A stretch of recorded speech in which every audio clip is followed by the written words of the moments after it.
Bienvenidos a esta primera microclase de la unidad curricular Aspectos del Análisis Lingüístico en la Enseñanza-Aprendizaje de Lenguas Extranjeras. Les saluda el profesor Anderson Medina Roa y estamos iniciando con el módulo 1, es la primera semana de este módulo. El módulo se llama Comunicación y Lengua.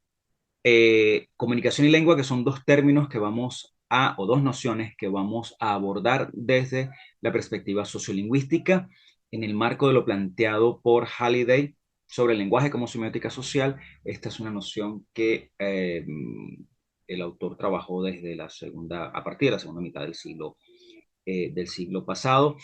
Y abordaremos más en detalle en la próxima sesión, pero también prestaremos atención a nociones claves como dialecto y registro.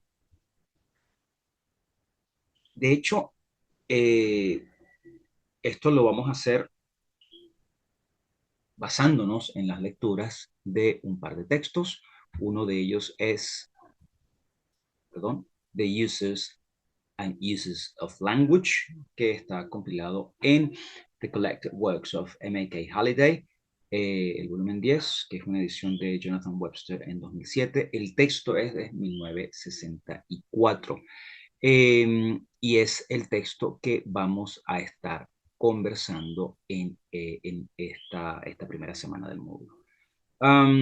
Discutiremos entonces esa visión que plantea Halliday hacia la lingüística que trasciende las formas, las estructuras como un fin en sí misma.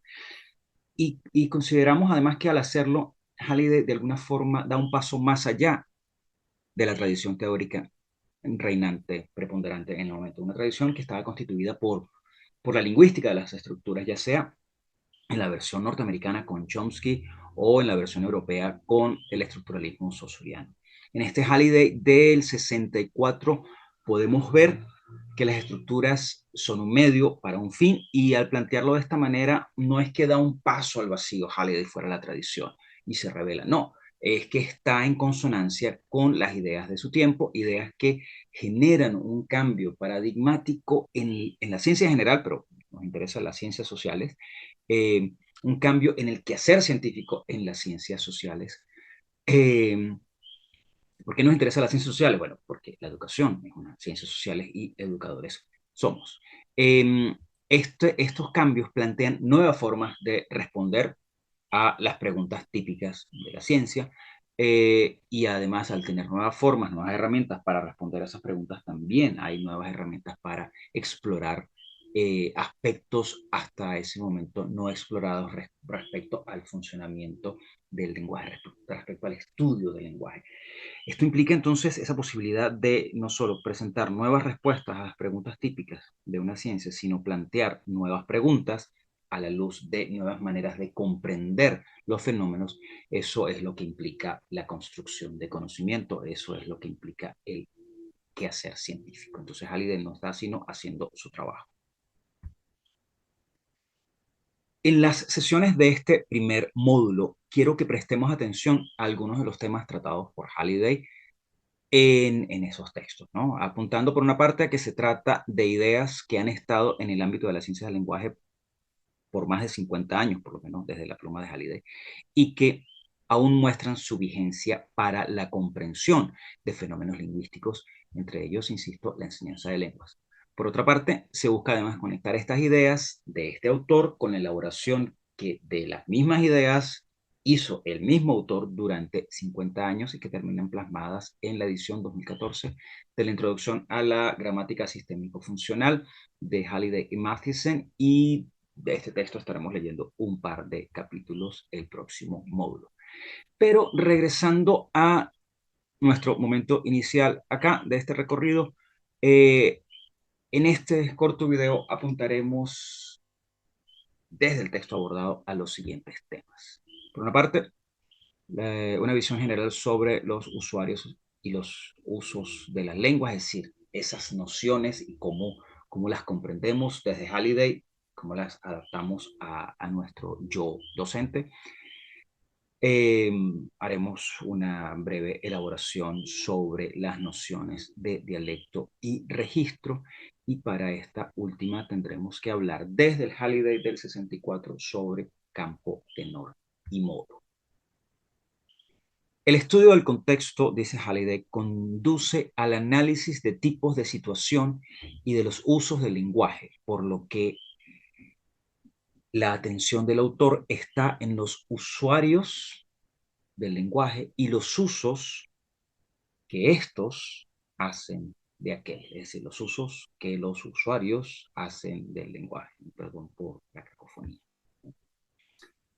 En la lingüística, la gente es agrupada de acuerdo a su lengua o lenguas, por lo que es útil hablar de una comunidad lingüística, la cual podemos comprender como un grupo de personas que se ven a sí mismos como usuarios de una misma lengua, lo cual no parece decirnos mucho hasta que pensamos en ejemplos, gracias a Halliday o por culpa de Halliday, en ejemplos como el chino, cuyos hablantes se conciben como miembros de una misma comunidad lingüística, a pesar de la ininteligibilidad entre algunos de los dialectos por ellos hablados. O caso contrario, lenguas escandinavas con alto grado de inteligibilidad mutua, como el noruego, el danés y el sueco, cuyos hablantes se conciben a sí mismos como pertenecientes a comunidades lingüísticas diferentes. Esto implica entonces que eh, es mucho lo que, lo que una comunidad lingüística puede reflejar acerca de las actitudes de sus hablantes a su idioma y el uso que le dan. Halliday invita en su texto a pensar en torno a las nociones dialecto y registro como formas a través de las que es posible ver esos usos que del lenguaje hacemos y cómo estos reflejan las realidades en las que hacemos ese uso. Esto, valga acotar, es pertinente a ser considerado cuando enseñamos lenguas extranjeras o segundas lenguas, es decir, incluir en nuestro panorama de ese hecho educativo los usos de la lengua a enseñar que vamos a presentar a nuestros aprendices, que son sus potenciales usuarios, es relevante, puede implicar un cambio en nuestro enfoque hacia el proceso de enseñanza, aprendizaje hacia ese hecho educativo. Esta inclusión amplía la perspectiva que podamos ofrecer a nuestros aprendices para poder averiguar eh, cuáles son los motivos que les llevan a querer decidirse a aprender o tener que aprender una lengua extranjera o una segunda lengua en particular, y de ser el caso, poder ayudarles a comprender mejor esos motivos. Quizá para salir del cliché de que el monolingüismo es el analfabetismo del siglo XXI y más bien ayudarles a formar o forjar o reforzar razones sólidas y significativas para su proceso de aprendizaje y también a superar la visión del hablante bilingüe ideal como uno que utilice esa segunda lengua, esa lengua extranjera, como un nativo. Y esto viene muy entre comillas, porque siempre cabe la pregunta como un nativo de dónde, ¿no?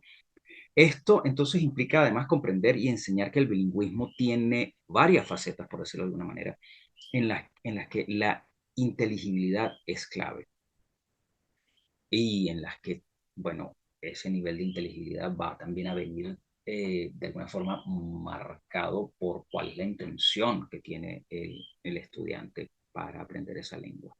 Eh, Volvemos. La comunidad lingüística es definida por sus hablantes, su identificación con la lengua en particular y una variedad de esa lengua. Esto puede apuntar a aspectos geográficos y sociales que generan variedades de una lengua que podemos comprender como dialectos de dicha lengua. Si estamos hablando de variedades podemos hablar de variedades regionales y de variedades sociales. Pero por ahora decimos que un dialecto es una variedad de una lengua que se diferencia de otras variables de esa misma lengua en uno o varios niveles y que refiere al origen del hablante que apunta, acabo de decir, a lo geográfico y también a lo social. Entonces, esa, es, esa esa primera asociación, podríamos decir que estamos hablando de un dialecto regional, un dialecto nacional, cuando hablamos de lo geográfico y cuando hablamos de lo social, entonces estamos hablando de un sociolecto. Un dialecto es esa variedad del idioma que se distingue de acuerdo al usuario. Eh, que diferentes grupos de personas dentro de la comunidad lingüística hablan diferentes dialectos. Por su parte, el registro es necesario cuando queremos dar cuenta de lo que la gente hace con su idioma. Es decir, al observar la actividad lingüística en los varios contextos en los que esto ocurre, notamos diferencias en el tipo de lenguaje seleccionado como apropiado a los distintos tipos de situación. Esto implicará que al enseñar, además del conocimiento lingüístico o estructural de una lengua, es necesario conocer las redes de relaciones que existen entre el conocimiento lingüístico estructural y el conocimiento cultural sociolingüístico para de esta manera sumar a la competencia comunicativa en esa lengua extranjera que estamos enseñando y así evitar errores al momento de adaptar el uso de la lengua extranjera o de la segunda lengua al contexto de comunicación en el que deseamos o necesitamos utilizarla. Una vez más, Halliday en el texto plantea que la selección de los elementos del registro, la selección de los elementos de un registro inadecuado, así como la mezcla de elementos provenientes de diferentes registros, se encuentran entre los errores más frecuentes de los hablantes no nativos de una lengua. Y es que los registros cubren un rango, el rango total de nuestra actividad lingüística, lo que implicará que es solo al referirnos a las varias situaciones y tipos de situaciones en los que se usan las lenguas que podemos comprender su funcionamiento y su efectividad. Una lengua no es usada en abstracto, aislada, sino que se constituye en la actividad de la gente en situaciones como eventos lingüísticos que se manifiestan en un dialecto y un registro en particular. Esto invita a una reflexión respecto a aquellas situaciones en las que buscamos eh, emular registros y dialectos en la lengua extranjera en los procesos de enseñanza-aprendizaje de los que estamos a cargo. Cabe la pregunta de cómo trascender la página en sentido figurado, es decir, sea impresa o sea digital, pero cómo trascender esa página del método usado y las dos dimensiones que esta plantea. Es probable que una revisión de las propiedades formales de los registros sea útil para comprender mejor las maneras en las que estos pudieran ayudarnos a superar esa experiencia 2D, por decirlo de alguna forma, de la página, sin importar la modalidad o el medio en que se dé el proceso de enseñanza-aprendizaje. Para ello prestaremos atención a tres dimensiones que representan cada una un aspecto de la situación en la que esté operando la lengua y el rol que ésta tiene en dichas dimensiones. Se trata del campo, el modo y el estilo, lo llama Halliday del 64, el estilo, nos adelantaremos a llamar tenor desde ya, campo, tenor y modo. El campo refiere a lo que ocurre en la situación de comunicación, al área de operación de la actividad lingüística, diremos a la creación de mundo a comunicar o a la creación de esos aspectos respecto a ese mundo que estamos comunicando. Por su parte, el modo, perdón, refiere al medio o forma de la actividad lingüística, lo que determina el rol del lenguaje en la situación. La primera distinción será entre lengua hablada y lengua escrita, las que tienen roles situacionales diferentes y los que marcan el registro y su adecuación a las diferentes situaciones de usos de lengua. La tercera dimensión para la configuración del registro es el tenor o, como lo llama Halliday del 64, estilo, y este refiere a la relación entre los participantes, al punto de que este afecta y determina características del lenguaje en el que se sugiere una distinción primaria entre coloquial y formal, la que debe entenderse como una gradación.